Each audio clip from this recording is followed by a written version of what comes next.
Hello and welcome to Truly Football. I'm your host Sami Tariq, and with me I have Abaan Fida. Thank you for having me on the show again. And today we're going to discuss the round of 16 matches. Let's start with the first one, Netherlands versus USA. So Netherlands beat USA 3 goals to 1. And let's find out what Abaan has to say about that. I mean, it was a wonderful game, wasn't it? I enjoyed it, to be honest, the most, particularly towards the end, the way USA played. I think the scoreline is a bit, let's say, undeserving. It doesn't show the full picture. I think USA could have easily made it 3-3 or even 1, to be honest. We all know they missed a lot of crucial chances. And, Netherlands played good football. I think the 3 goals were well worked out, but I think USA could have done a lot more. I agree with that because if you look at the stats, USA actually had more ball possession Yes. than Netherlands, and the shots were quite equal as well. It's just that Netherlands made their shots count. Yeah, they were a bit more clinical. Yes. If they had like more chances actually missed than Netherlands, USA missed 3 big chances. Netherlands missed 2, and that's actually what got them to win the match. The passing accuracy, again, USA was more accurate. Netherlands passing accuracy was 76%, while USA's passing accuracy was at 83%. And the defense was also on par, 11 interceptions each, and clearance-wise, Netherlands was better than USA. So it was a good tactical match, but the Netherlands came out on top, largely to their experience at big stages. I think if USA's team gets to play more on the bigger level, I mean, those chances that they missed, it was pretty. I mean, Pulisic's 1v1 that he missed, and those 2 shots at the end, I think they could have easily been goals on another day. And well, I guess you can say it wasn't simply their day. They did create some good chances. USA missed out on a great opportunity, I would say. But at the end of the day, they were facing Netherlands. Yes. Second match was between Argentina and Australia. It was a close match. Some would say Australia came back into the game in the second half with a lead goal in the 77th minute. It was changed to an own goal by Enzo Fernandez, and the first half goals by Leo Messi. That was great.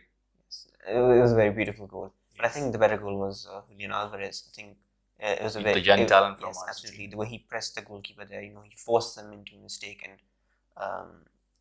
he's one of those players that has gone under the radar a bit this season, under Pep as well.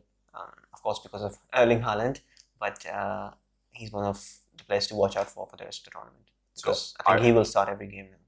So Argentina had 61% possession in the match, and they were more attacking as compared to Australia, but you expect that because after all, it's Argentina. Yes. And there were 7 shots in total, and 5 were on target for Argentina. Australia were lucky that it wasn't a goal fest. Their keeper, apart from that mistake, he played a good game. And passing accuracy was also level.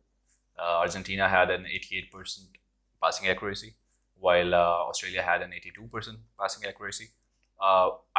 You would imagine Argentina would be better in the midfield, but I think that's one department they can improve on. What do you say about that? I think another thing to talk about is Lautaro Martinez. I think he didn't really perform well in the match, did he? I mean, missed some clear chances. He's like Higuain. When he scores, he's offside, but when he's actually onside, he doesn't finish his chances. So he's one of those players that I do want for Manchester United, but he hasn't really been playing well, has he, this tournament? Next up, we have France versus Poland. Kylian Mbappe was scored in all 3 goals that France scored. He scored 2 goals and assisted the first one. And Robert Lewandowski got a consolation penalty at the end of the match. Didn't really matter, didn't really do anything to the outcome of the match. Possession-wise, it was even 55-45, and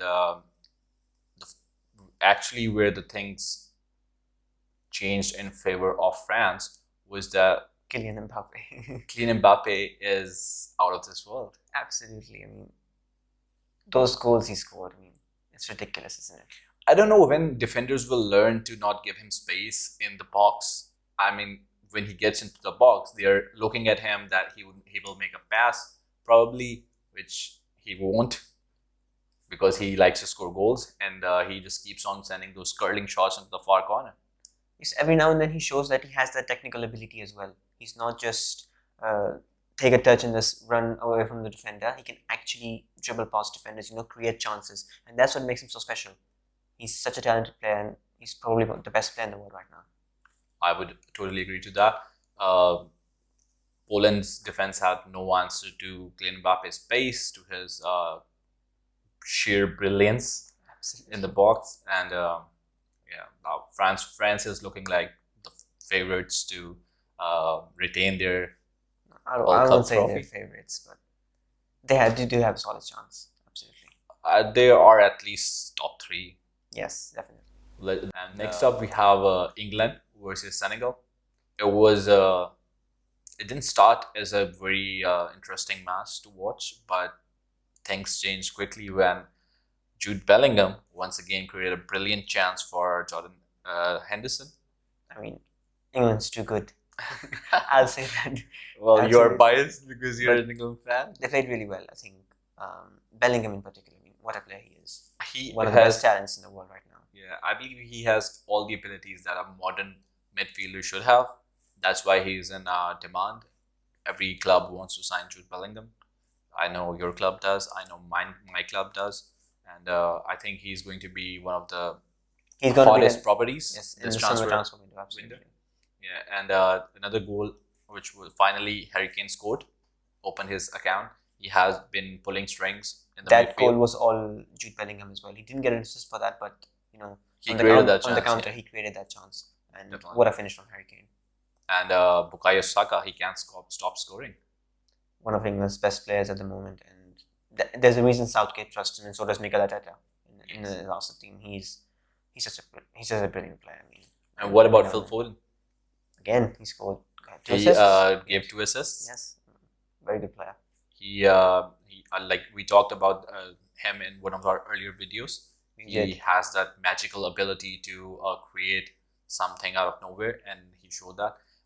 And Kane, his role in all those 3 goals, for the first goal, he drops back, taking the central defender away from the box, and that created that Easy space tap in for Jordan that Henderson. Bellingham used to create that assist. And I mean, he has been playing that role very well.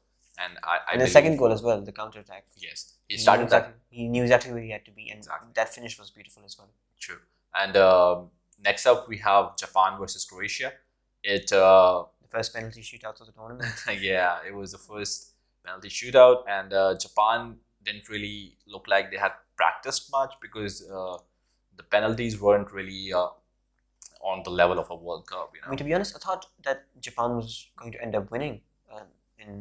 Yeah, they got the first goal. Yes. But Perisic, what a brilliant header. And even after that, during normal time, during the end of the match, I think Japan was dominating. They were creating chance after chance, but it just didn't seem to go in the back of the net. And yeah, Croatia has this ability, this thing that they keep churning out results. They just drag out games, penalty shootouts, extra time games, wins. Yeah, and they aren't really like flashy and fun to look at. I mean, they took off Modric and Kovacic at the same time for extra time, actually, and still managed to win. Yeah, thanks to Japan's penalty kicks, and Livakovic was great once again for Croatia.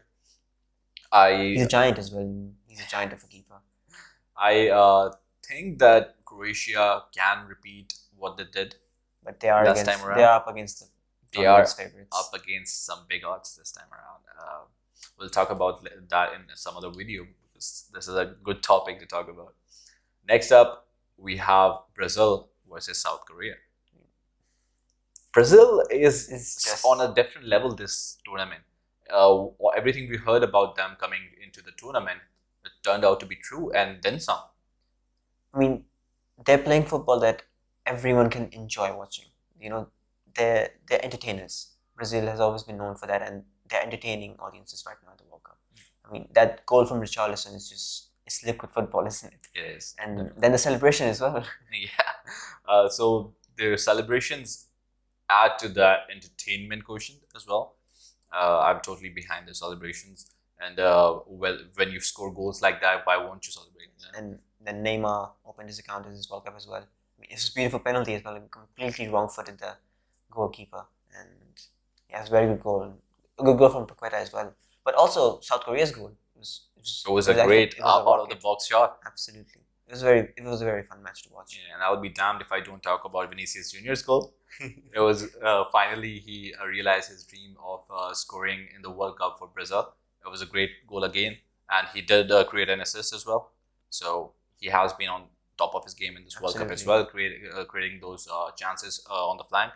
He has this amazing ability to break down defenses. Yes, absolutely. With his pace. Yes, with his technical ability as well. Moving on, the match that everybody is talking about, Morocco versus Spain. What a game! I mean, everybody was saying that it is a boring game, but I don't think it was boring at all. It was a tactical masterclass.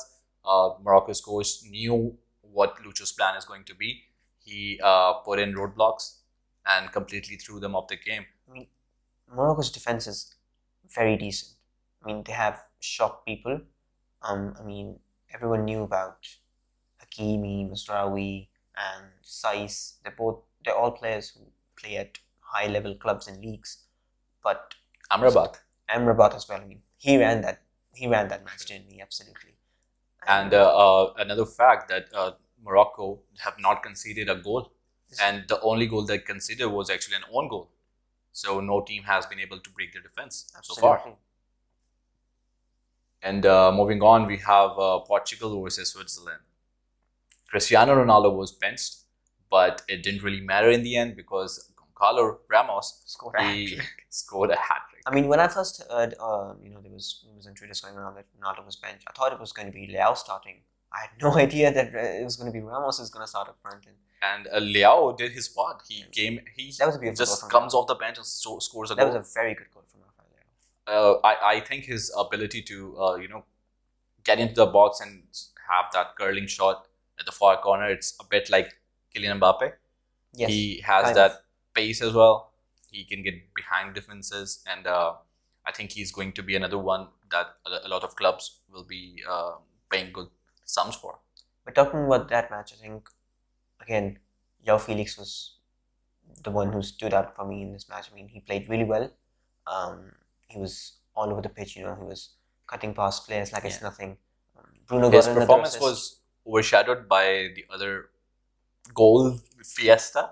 But if you actually break the game down, he actually played one of his best games ever, yes. I would say. And Switzerland didn't really look like they had any clue. They were out of ideas. They were chasing shadows. Yeah, they were chasing shadows for. I think probably expected Ronaldo to start and have a different mindset. Yeah, and like their defense was nowhere to be found when Ramos was running in behind them. I mean, that first goal, it was filthy. Yeah, that finish. No keeper can save that. I was watching the match and I was literally like, did I see that right? Or did that really happen? Absolutely. What a finish. I mean, that was he is one of the players that we should be watching, and he has done especially great stuff for the Benfica. Confidence he will have now. True, he is already the top scorer for Benfica this season. Yes, and that's all we have for today's video. Thank you, Abaan, for your input, for your analysis, for your insights. We will catch you again in the next video. Keep watching us. Let us know if you agree with our opinion in the comment section. And hit the subscribe button, hit the bell icon, and we'll catch you in the next episode. Take care.